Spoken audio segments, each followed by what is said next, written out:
Good morning, everyone. Please rise for our prayer to be led by Mr. Vito. Amen. So, before taking your seats, can you please pick up some pieces of paper under your chairs and please arrange your chairs properly? Okay, so, Miss Secretary, can you check the attendance of who is absent for today? And for those who is present, please give yourselves 5 claps. Before anything else, let me remind you our one and only classroom rules, which is respect. So I will respect you as my student and you will respect me as your teacher. Okay, so is that clear, class? Very good. So who among you here recall our topic last meeting? Okay, Mr. Sena. So what was our topic last meeting?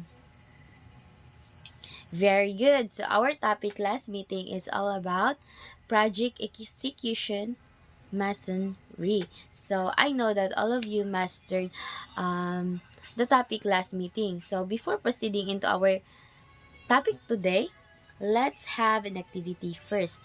So this activity is called message relay with a leak. So just like in plumbing, small mistakes in message can cause big problems. So I will group you into 2 groups.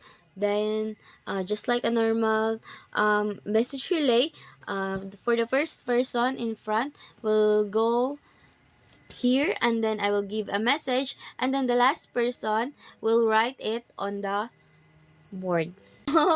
Very good. And then, based on our activity that we just had, can you tell me what is our topic for today? Miss Dignos. Okay, very good. So, let's give 5 claps for Miss Dignos. So, our topic is all about project execution in plumbing. Miss Maglipak, can you read our learning objectives? Okay, thank you. Now, let's define what is plumbing inspection. So, it is a systematic process checking the plumbing system of a property. So, it detects leaks, identify clogs, prevent corrosions, avoid burst pipes, and water damages.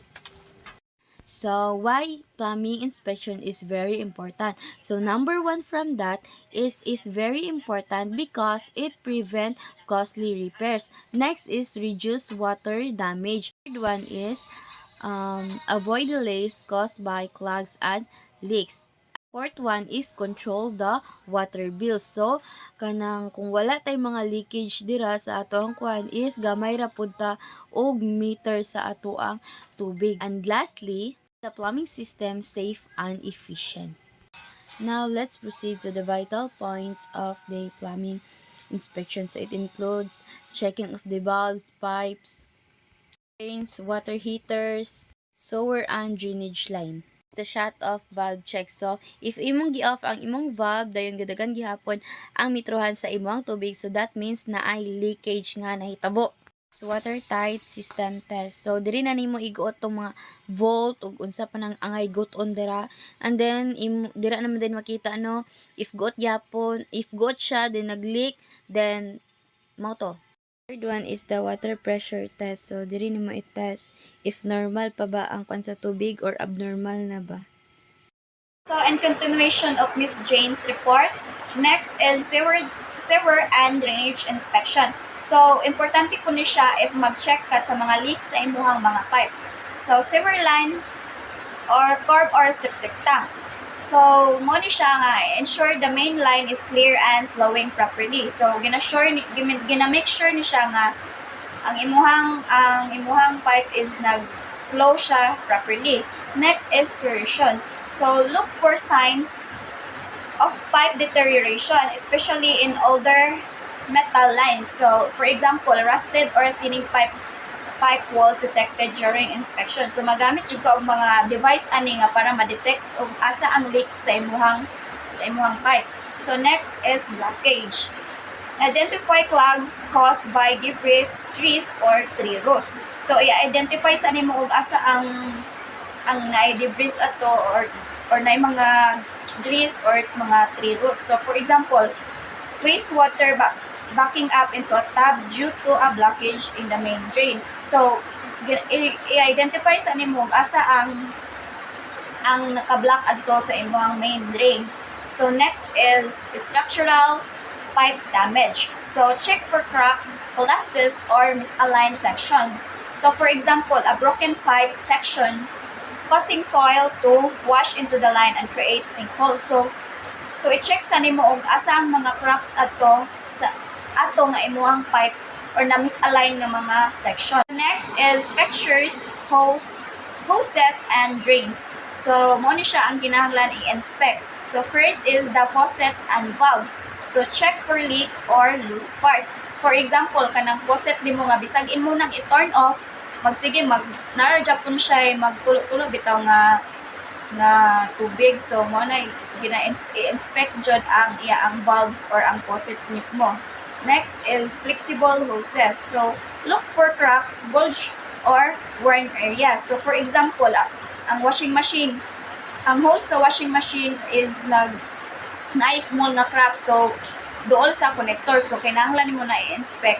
Next is gutters. So ensure they're clean and draining properly. So for example, leaves clogging or a gutter and causing water to spill over the edge. So i-inspect nimo ang imuhang gutters. So next is the drains. So check for slow flow or standing water. For example, a sink that takes too long to empty due to build up. So kinahanglan imong mga drains is i-check jud nimo og kuan ba ang flow sa tubig. So next is look for leaks, cracks, stains, or blockage. So these are signs of damage and developing issues. So mo ni ang sign nga damage imuhang pipe. So for example, water stains under sink indicating a hidden leak. So di ba na usahay kay makakita man taog kanang ma-identify jud nato nga naay leak kay naa may kuan kanang magbasa man ang iyahang area.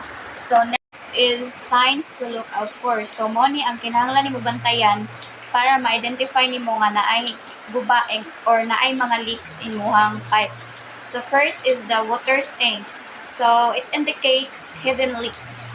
Or for example, a yellow patch spreading on the ceiling under and upstairs bathroom. So ma-identify man nimo na og naay leaks imuhang mga hoses nga kuan kay na may mo stain man gid na ang tubig, mo stain kay tungod sa tubig nga ning leak.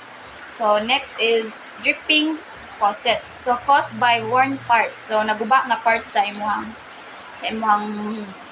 faucet. So for example, a kitchen tap that keeps dripping even fully turned off. So as I said earlier nga bisan gina-turn off na nimo ang imong faucet, nagyapon siya magtulo. So guba jud ang faucet ana mismo or ang iyahang pipe. So next is slow drain. So suggest clogs. So for example, imong shower is water falling around your feet because it drains slowly. So inikaligo nimo sa CR. So ang drainage niya is kanang naay mga naka-stack up or na-stack up siya imong drainage. So naay daghang na-stack.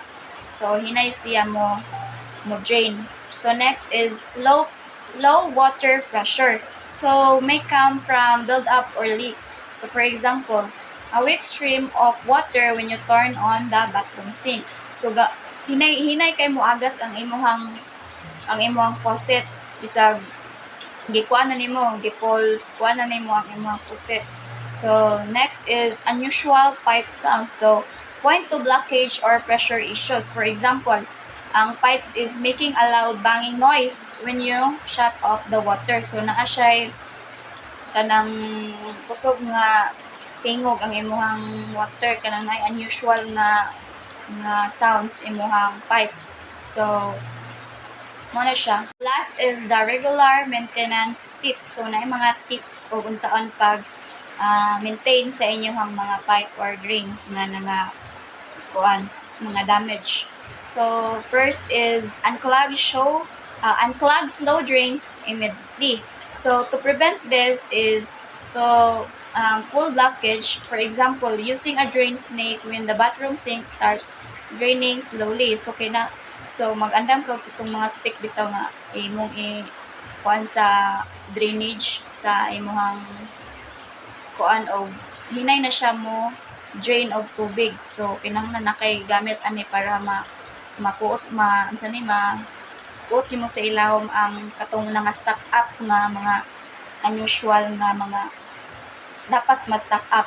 So next is avoid throwing grease and waste into drains. So to reduce build up and clog. So for example, wiping greasy pans and with paper towel instead of rinsing oil down the sink. So og maghugas ka og mga kanang mga oily bitaw nga mga plato, iwasan jud nato ang maghugas og mga pans or plato nga mga oily kayo kay maka-cause na siya og damage sa imong drainage para mura siya og makuan ba magbulbul bitaw ma-stock up na noon siya. So instead of washing it, trapuhan na lang nimo og paper towel.